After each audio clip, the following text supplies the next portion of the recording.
battle is not yours. Vita sio vyako. It belongs to Ni him. vya Kristo. Somebody say yes. Yes. It belongs to Jesus. Ni ya Kristo. Amen.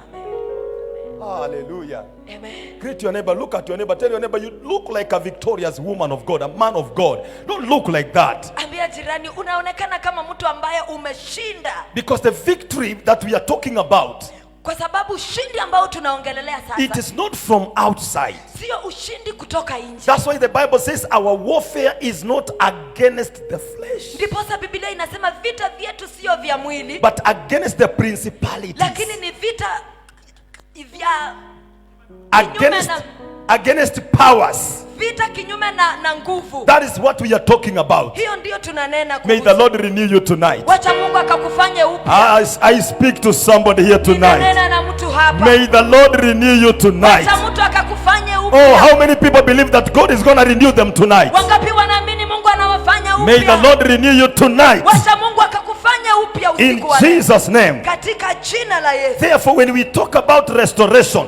Kwa hivyo wakati tunaongelelea urejesho, Israel needed restoration. Israeli ilihitaji urejesho. The house of David, Nyumba ya Daudi it could not be returned back to the glory of God haingeweza kurudi kwa utukufu wa Mungu before it goes through the process of restoration. kabla ipitie mchakato wa urejesho. Why was they in need of restoration? Kwa nini kulikuwa na hitaji la urejesho? Yesterday, God mentioned it to us. Jana Mungu alinena nasi. It is because Ni kwa sababu they turned their back from the Lord. walikuwa wamegeuka migongo yao kutoka kwa Mungu. They believed in the stability of their economy.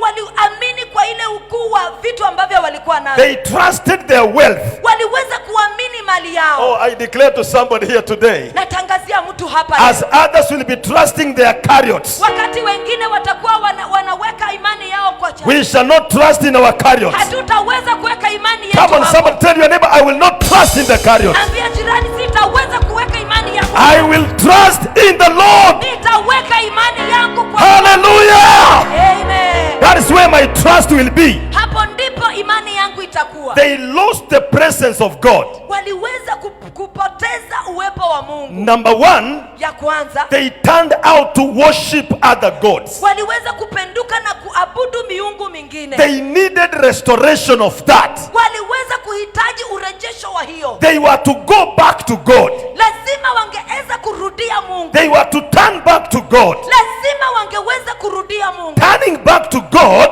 Kugeukia Mungu. they began to worship the true God. Wakaanza kuabudu Mungu wa kweli. And that's the restoration we are talking Na hiyo about. ndio urejesho tunanena I sasa. declare over your lives, Ninatangaza kwa maisha yako. in the name of Jesus whom you Katika love, jina la Yesu ambaye unapenda. anything that has cost you Chochote kile ambacho kimekudhamini, to bring a difference between you and the kingdom, kimekufanya ukaleta utofauti wako na utukufu. the Lord is returning you back. Mungu anakurejesha. The Lord is returning you back. Mungu anakurejesha. Am I talking to somebody here? Ninanena na mtu hapa. The Lord is returning you back.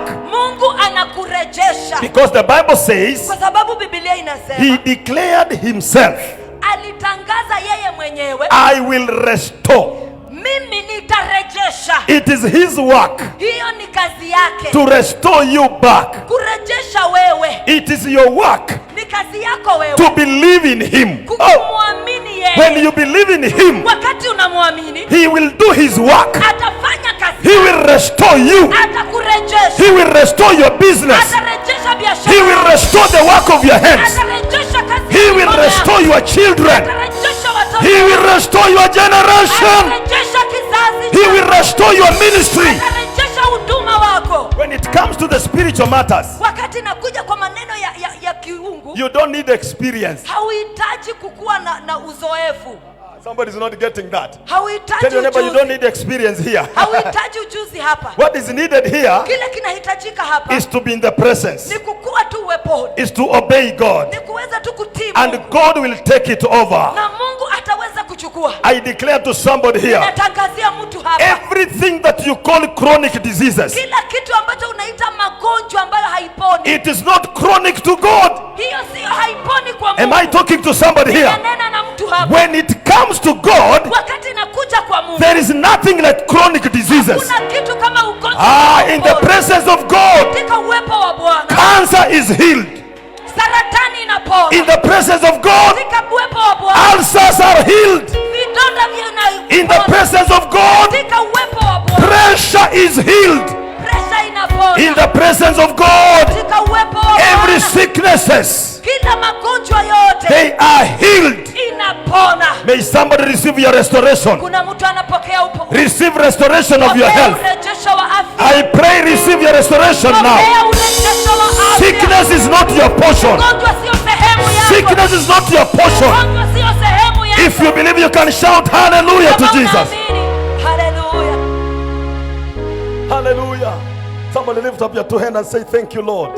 Thank you, Lord. Oh, thank you, Jesus. Thank you, Jesus. The angels in heaven, they're very happy for Malaika what is mbinguni happening here. wamefurahia kile kinafanyika Because hapa. you came, Kwa sababu ulikuja. because you are in His Kwa presence. sababu uko uweponi mwake. It is my prayer, Ni ombi langu together with all men of God pamoja na watumishi wa Mungu wote who stood on this altar. ambao walisimama madhabahuni May hapa. the Lord remember your lives. Wacha Mungu akumbuke maisha May the yao. Lord remember your ministry. Wacha Mungu akumbuke huduma yako. None of us Hakuna yeyote katikati yetu who will regret after this. ataweza kujuta baada ya mikutano hii. You never got what I'm talking about. Haujapata kile nasema. I pray in the name of Jesus. Ninaomba katika jina la Yesu. None of these people sitting here, Hakuna yeyote katikati none yetu. of these people watching from online, Hakuna yeyote kwa wale ambao none of the wanatazama. people that trust in the Lord, Hakuna yeyote kwa wale you wanaamini shall kwamba not regret. hautaweza kujuta. In the presence of God, Katika uwepo wa Bwana there is fullness of joy. iko na wingi wa furaha. Somebody say, "Hey!" Amen.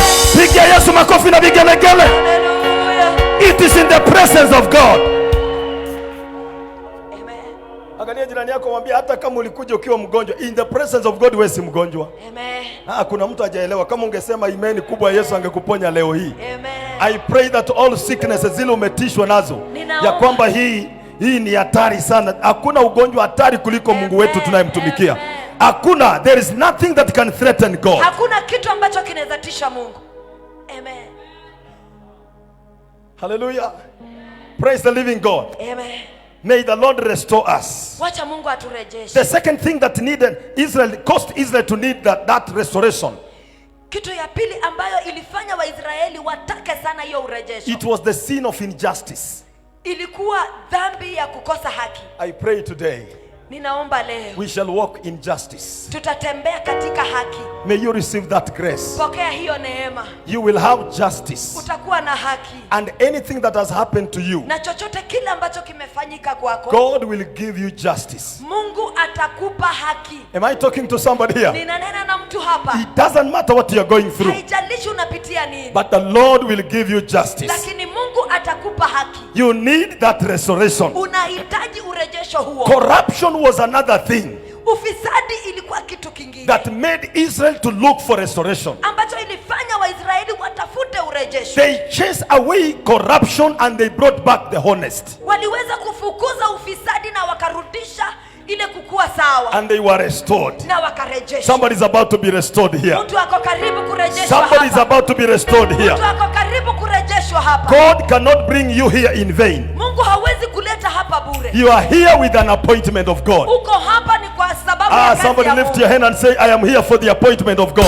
Inua mkono useme niko hapa kwa sababu ya Mungu. And because of that, Na kwa sababu ya hiyo, He has a place for you tonight. ako na sehemu yako usiku wa In the leo. name of Jesus. Katika jina la Yesu. So one thing you need to understand, Kitu moja unahitaji kuelewa. after they came back to their senses, Baada ya wao kukuja kwa akili sawa, they corrected everything they did against God. waliweza kurekebisha kila kitu ambacho walikuwa wamefanya kinyume ya Kristo. And the Bible says, Na Biblia inasema, and David began to pray for Israel. na Daudi akaanza kuombea Israeli. There is no restoration without prayer. Hakuna urejesho pasipo maombi. Oh, give your neighbor high five. Amen. Tell your neighbor, there is no restoration without prayer. Hakuna urejesho pasipo maombi. For me to receive restoration, Ili mimi nipokee urejesho, I must speak to the one who gives restoration. lazima ninene na ule ambaye analeta And urejesho. the only way a believer can speak to God, Na ile hali yoyote ambayo muamini anaweza nena na Mungu it is through prayers. ni kupitia kwa maombi. Somebody say prayers. Maombi. Somebody say prayers. Maombi. We shall pray. Somebody say we shall pray. Tutaomba. Somebody say we shall pray. Sema tutaomba. Prayer will give us restoration. Maombi itatupa urejesho. David began to pray for Israel. Daudi alianza kuombea Israeli. When you read Psalms chapter 80, wakati unasoma Zaburi 80, look at verse number 18. angalia mstari wa 18. The Bible says, Biblia inasema, then we will never abandon you again. kisha hatutakuacha kwa kurudi nyuma. Look at your neighbor. Tell your neighbor, are you getting something here? Uliza jirani, unapata kitu hapa? Israeli, they made a vow waliweza kufanya agano through an intercessor called David. kupitia kwa mwombezi anayeitwa Daudi.